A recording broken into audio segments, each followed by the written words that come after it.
Paz do Senhor, quero conversar com você hoje sobre o casamento de Cristo com a igreja, usando como base João, capítulo 14, que diz assim: Não se turbe o vosso coração, credes em Deus, crede também em mim. Na casa de meu pai há muitas moradas. Se não fosse assim, eu vou teria dito, pois vou preparar-vos lugar. E se eu for e vos preparar lugar, virei outra vez e vos levarei para mim mesmo, para que onde eu estiver estejais vós também.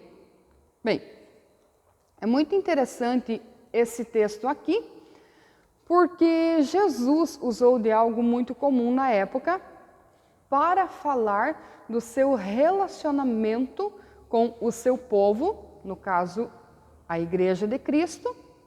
E ele usa essas palavras que a princípio não dá para compreender que ele está usando o casamento como exemplo. Como funcionava? O noivo ia até a casa da mulher escolhida, que seria a sua esposa, e firmava um contrato de casamento, que a Bíblia usa o termo desposado, que seria o noivado. Porém, o noivado ele tinha o mesmo valor de um casamento. Não é como nos nossos dias, que noivou e se não deu certo, os noivos se deixam e fica tudo bem. Não. Então o noivo ia até a casa da noiva. Claro que isso era um acordo que acontecia entre os pais. E ele levava um documento para que a noiva assinasse, se ela aceitasse. Ele pedia a mão formalmente aos pais. Se a noiva aceitasse, ele dava uma taça de vinho para ela, recitava um poema muito bonito e então ele dava um documento para que ela pudesse assinar. Assinando esse documento, ele voltava para a sua casa. E no período de 1 ano, então, ele iria construir tudo para que pudesse receber a sua noiva. Ali ele ia fazer a sua casa, organizar a sua vida financeiramente e administrativamente. E então, depois de 1 ano, ele voltaria e então haveria uma grande festa, uma grande celebração de 7 dias, com roupas muito bonitas, muito coloridas, lembrando que a vestimenta de uma noiva toda de branco, isso é cultural. Isso foi a partir de uma rainha que nós aderimos à cultura do branco e também da marcha nupcial. Mas nos tempos bíblicos, não. A festa era muito bonita, muito colorida, a noiva muito enfeitada, muito colorida, o noivo também. Usando dessa cultura, dessa celebração, Jesus usa essas mesmas palavras para representar o seu comprometimento e relacionamento com a noiva. E a Bíblia compara a igreja de Cristo como a noiva. Quando ele diz assim, não se turbe o vosso coração, creiam em Deus também em mim, na casa de meu pai há muitas moradas. Ele estava dizendo o seguinte: eu vou para a casa do meu pai, exatamente como o noivo fazia, lá eu vou preparar tudo, para que posteriormente você possa vir para morar comigo. Bem, durante esse período, a Bíblia fala que o noivo tinha um amigo. Esse amigo, ele ia até a casa da noiva ver como ela estava e ele levava presentes para essa noiva. Presentes que ela usaria tanto para se adornar, quanto depois traria para a sua vida cotidiana. Quem é o amigo do noivo, espiritualmente e simbolicamente falando? O Espírito Santo. Deus é o Senhor da casa, Jesus representa o noivo e o Espírito Santo representa o amigo do noivo. Olha que interessante. Claro que isso eu estou falando simbolicamente, mas isso é muito legal. Porque Jesus veio aqui na terra, pagou o dote pela noiva. Qual foi o dote que Jesus pagou? A sua morte na cruz. E ele retornou para a casa do Pai para ali preparar a morada eterna da noiva, que é a igreja. Enquanto isso, a noiva continua aqui na terra. E o Espírito Santo, representado pelo amigo do noivo, é o que está aqui hoje. Ele adorna a noiva. De que forma? Com presentes. Que presentes são esses? São os dons que a igreja tem recebido do noivo. Nós temos os dons ministeriais e nós temos os dons espirituais. Todos esses dons, eles servem para o desenvolvimento, crescimento e embelezamento da noiva. Quanto mais adornos, quanto mais dons, mais bela e apresentável a noiva estará para o dia, então, do seu casamento definitivo. Vamos analisar 2 pontos agora. A noiva não pode se corromper nesse tempo. Lembrando que a noiva do tempo bíblico, ela deveria casar-se pura, deveria casar-se virgem. Isso também traz uma simbologia para nós como Igreja de Cristo. A Igreja de Cristo deve manter-se pura. A Igreja de Cristo deve manter-se honrada para o encontro com o noivo. A Igreja de Cristo não pode ter nenhum tipo de flerte. E assim nós compreendemos que, como o noivo a está esperando, assim a noiva deve permanecer também na espera do dia do encontro, no dia do enlace. Ela deve manter-se pura. Haverá outros pretendentes? Sim, mas a noiva jamais irá se envolver com outro pretendente, porque ela confia no seu noivo e sabe que ele virá buscá-la. Agora eu quero meditar em outra parte. Como eu e você olhamos, entendemos e tratamos a noiva do Cordeiro? Isso está relacionado ao meu entendimento bíblico.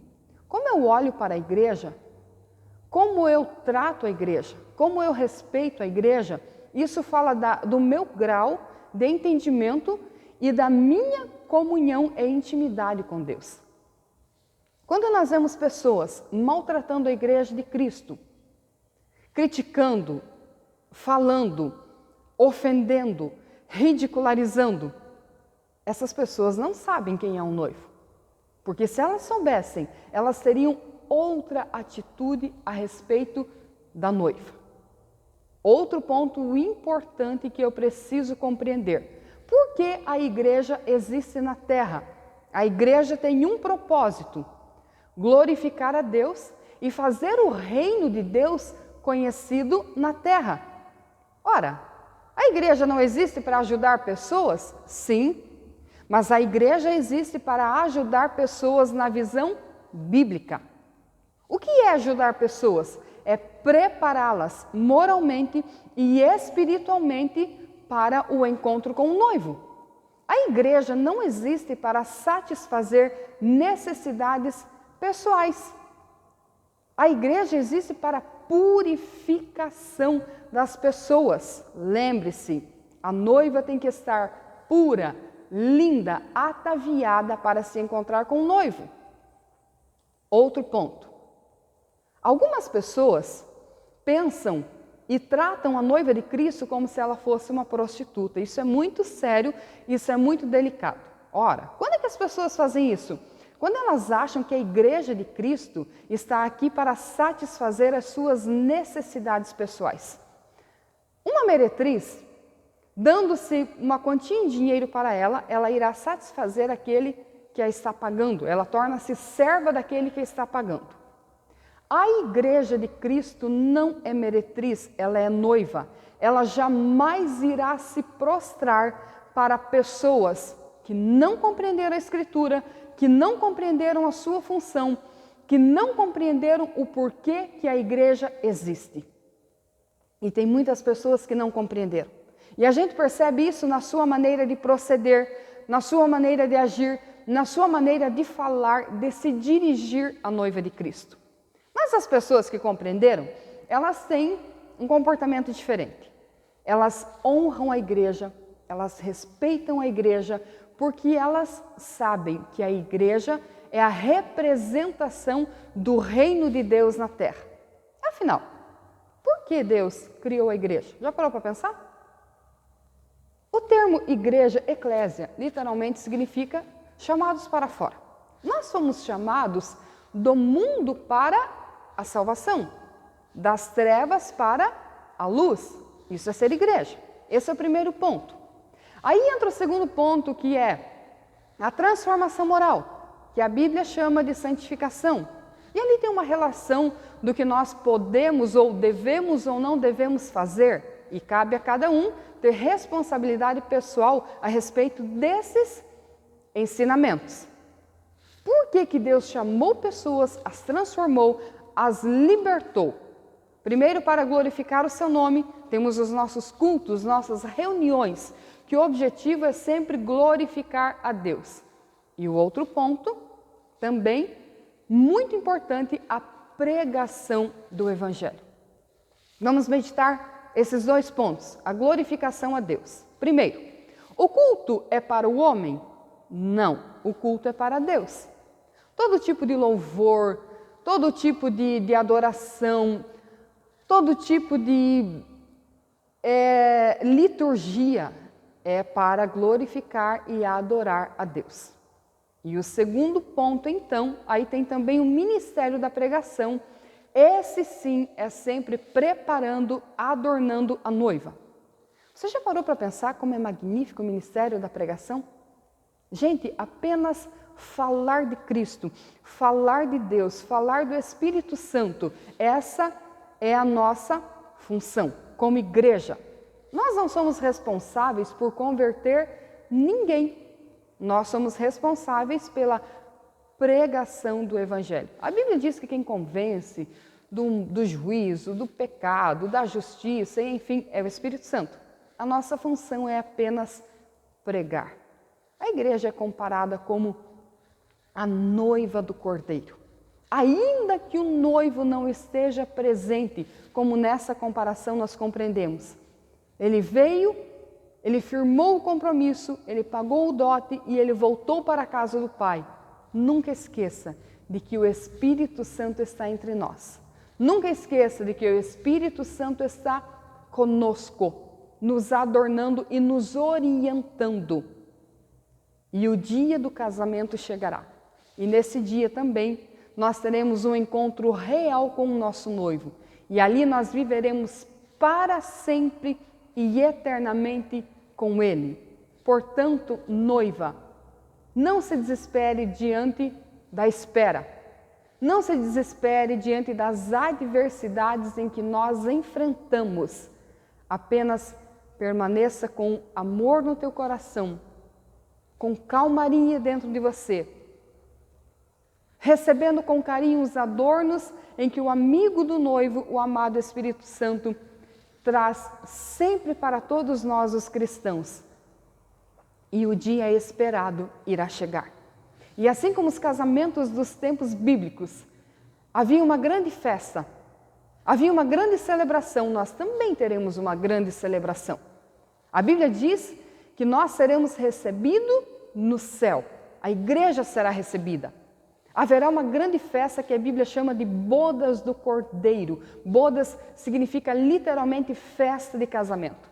Ali nós estaremos com um noivo e ali nós receberemos também a nossa recompensa pela nossa fidelidade no tempo de espera. E como diz a Bíblia, grande é esse mistério do relacionamento de Cristo com a igreja. Vamos aguardar com ansiedade, com alegria, mas com compromisso e fidelidade, porque esse dia irá chegar. Que Deus te abençoe, em nome de Jesus.